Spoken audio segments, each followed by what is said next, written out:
Hi guys, I'm back.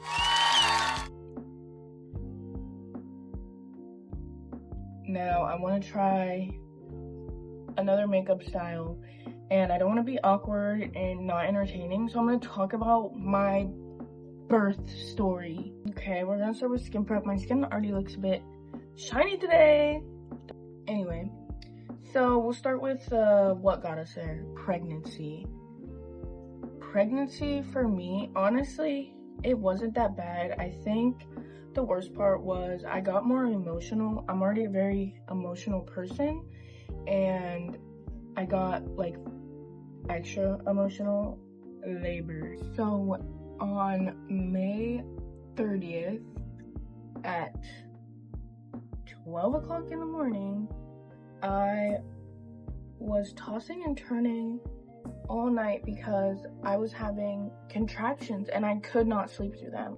I eventually got up out of bed and went to sit in the bath, and I was timing them, and they were 6 minutes apart, lasting for a minute. And they weren't that bad yet. I woke up my boyfriend and I was like, okay, we need to go to the hospital because my contractions are 6 minutes apart. And I got there and they hooked me up to a monitor, and they were also watching my contractions, watching baby's movement, whatever. And they ended up moving me to my own room, and I was like, oh my god, is this about to happen today? 2 days earlier than my induction date? Like, this is crazy. I had my boyfriend call my parents, and he called his mom and everything, and they were like, oh my god, the baby might come today, so be prepared. Well, my mom comes. My mom and my stepdad came to the hospital to sit with me. They tried to get me to bounce on a fucking yoga ball. That yoga ball doesn't do shit. The yoga ball at my hospital, I don't know how it is at everyone's hospital, was on the ground. Like, it was, my knees were up so high that I just could not do it. Anyway, so I ended up being at the hospital for 5 hours. So while I was there, they kept like checking me, and I really did not progress fast enough to where baby boy was gonna come. So they were like, well, you can either stay here and we can keep monitoring you and see if you progress, or you can go home. So I was like, well, I'm going back home. So at home, we went and started doing stuff. Like, I think we went to like my boyfriend's parents' house or something.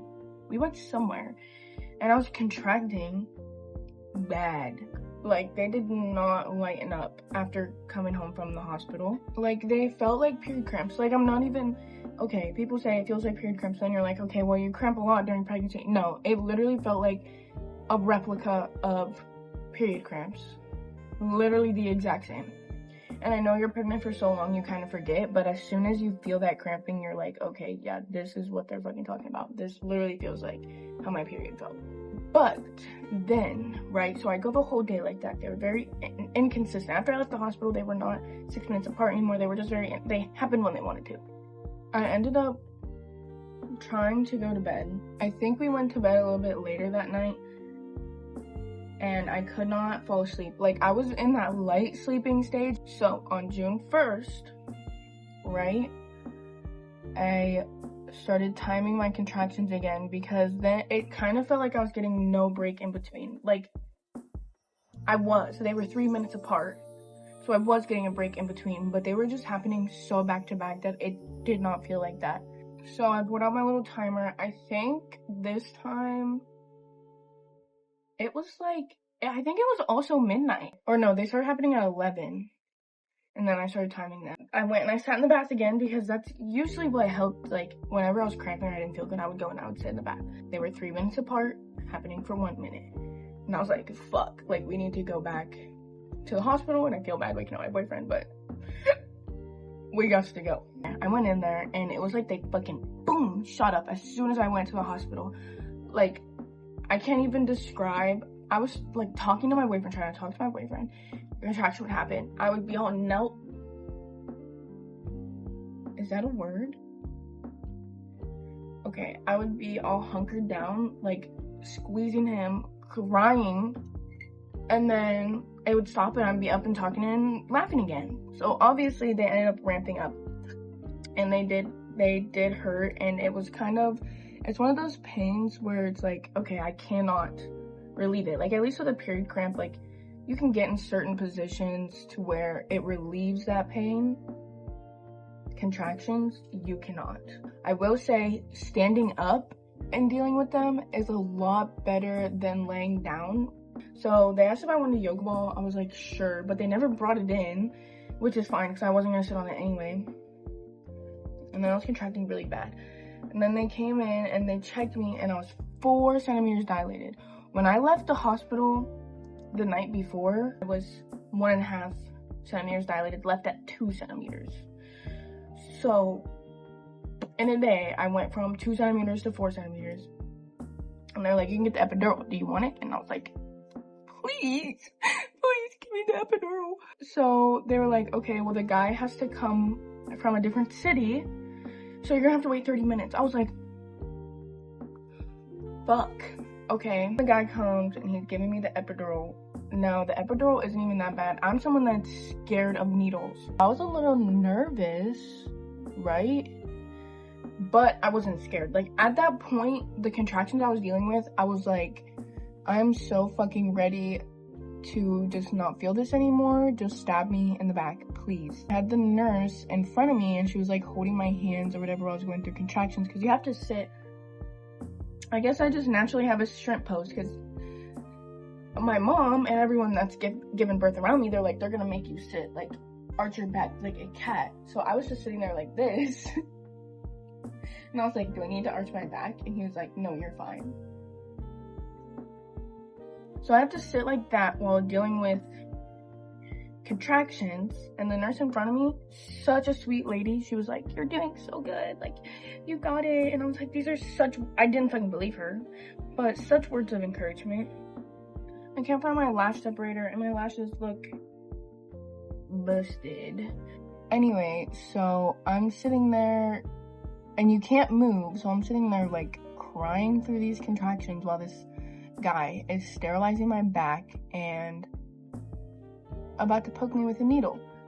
When he put the needle in, I was having a contraction, and it low-key fucked me up, like, just 2 pains at the same time, but my brain was way more focused on the contractions. I think it was the catheter. They put the catheter in, like, I felt a pain shoot down, like, the right side of my body, like, bad. I literally was sitting there and I was like, ow. They're like, okay, we're gonna start pushing medicine through, like, you should start feeling like your legs start tingling, and you literally can. You feel it go through your hips and into your legs, and then they start tingling, and then no feeling. And then I was not allowed to get up from that moment. So I was literally bedbound. I have like the most horrible pictures of it, but I didn't have any pain. And mine was a drip one, but I also had a button. So like once I could start having feeling, push that button. I was progressing like 1 centimeter every 2 hours. My mom and his mom kept telling me, like, you need to sleep, like, your body's about to go through, like, something crazy. I could not sleep. I had Shameless on the thing, and I kept, like, begging for food. Like, my stepdad and my sister ended up coming in, and I was like, please, can you give me a breakfast sandwich? Like, please, please, please, please, please, I'm so hungry. So he eventually goes and gets me one, and then he comes back with the sandwich, and a new nurse came, and that nurse came in while I was halfway done with my breakfast sandwich, and she's like, you can't eat. When I tell you I was mad at that bitch for 3 hours. Every time she came in and talked to me, I was like, answering her questions because I did not want to fucking talk to her. I was so fucking mad. And the cherry on fucking top, I gave the sandwich to my boyfriend, right? While the nurse was in there. And I was hoping maybe some part of him will just save that sandwich, so whenever she leaves, I can finish eating it. I look over and he's...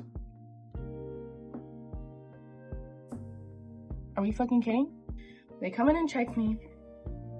I was 9 centimeters. And they're like, okay, we're gonna give you an hour. We're gonna come back. So my body was really holding on to that 9 centimeters. So they were like, okay, we're gonna put you in some fuck-ass positions. So they literally were like tossing and turning me in the bed like I was a fucking roller grill sausage.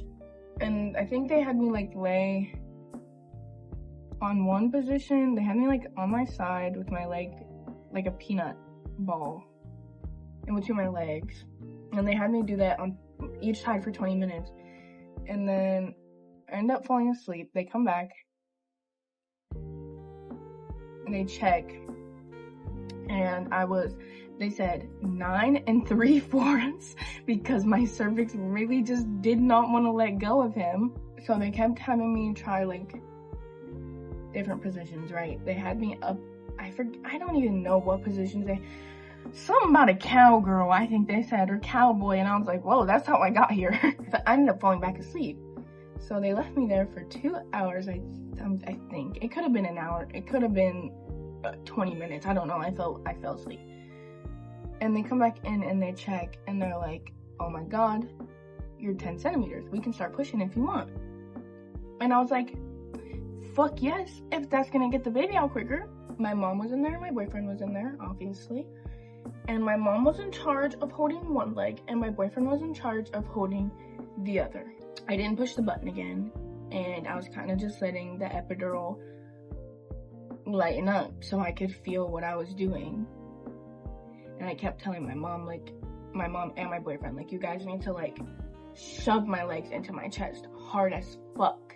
So I'm doing all that, right? Pushing.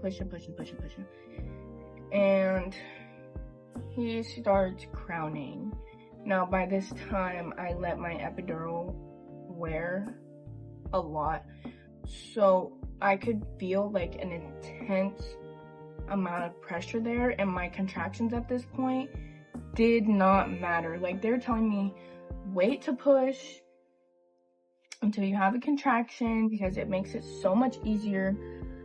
But in that moment in time, like when he started crowning, my body was like, just keep pushing, don't stop, keep pushing. Like, I probably would have busted a blood vessel in my forehead if they weren't telling me, like, you need to calm down. I wasn't really talking. Like, I was seeing stuff online before I went into labor of, like, people, like, screaming, giving birth, and, like, being so mean to their partner. I wasn't talking at all. They bring all the doctors in, whatever, I'm pushing. I did not stop. I never stopped. He was crowning, I was still pushing as the doctors were getting all set up.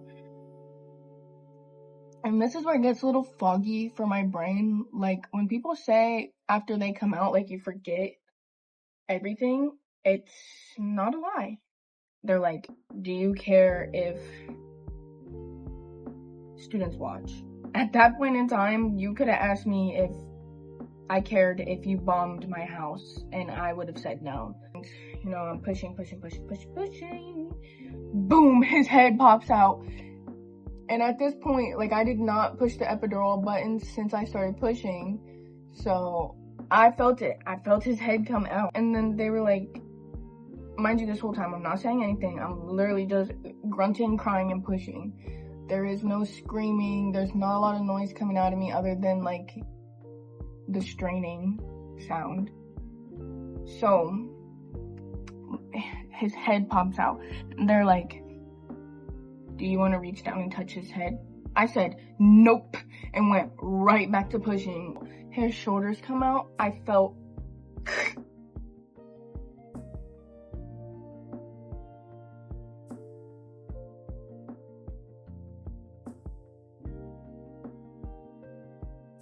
so his shoulders came out, and I literally felt the tear. I felt it.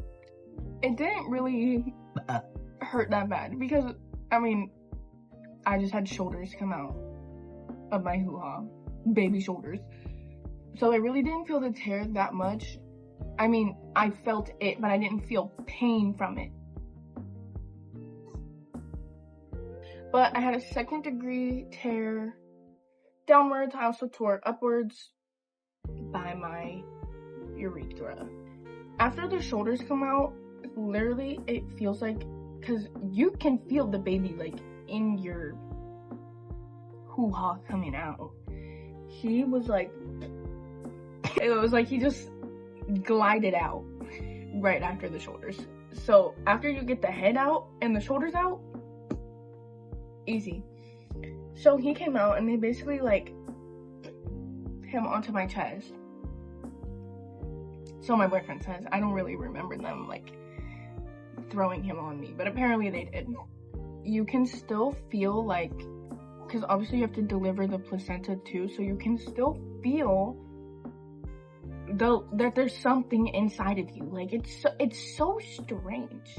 The placenta coming out feels so good. So I was kind of scared that it was gonna hurt or something. No, it literally was so pain relieving. Like once the placenta came out, any pain that was left over in my body, gone. I was like very delirious after all of that, so it was like, I honestly, like in all my pictures, you can tell I'm like it didn't even clock in my head, like, there's a baby on you. So then when I'm supposed to be sitting there admiring my new baby that just ripped me open, they're sewing me up, and that, you don't really feel that either. I would say what you feel the most is like when they pull that string. And then while she was sewing me up, I got like a burning sensation around my hips and the front and the back, and I didn't know what that was. And I was like telling the nurse, I was like, I'm burning. And she was like, oh, that's probably just the epidural. The epidural did not feel like that whenever it got put in me. So why am I on fire? And then they asked if I wanted to do skin to skin, and I said yes.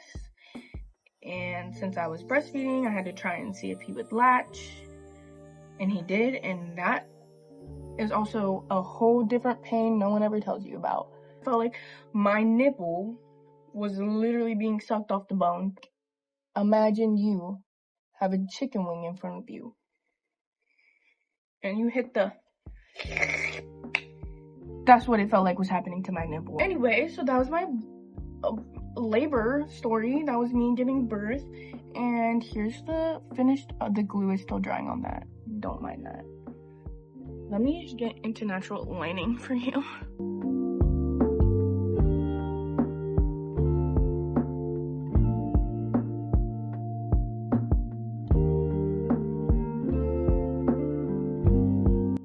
That low-key calls for an edit.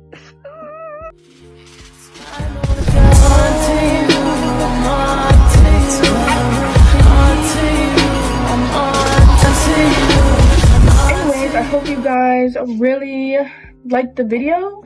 I hope my makeup looks good. If you want to support, you can like, comment, share, subscribe. Whatever your heart desires. You can even dislike if you want. That's totally okay. You can even block me if you really wanted to. Yeah.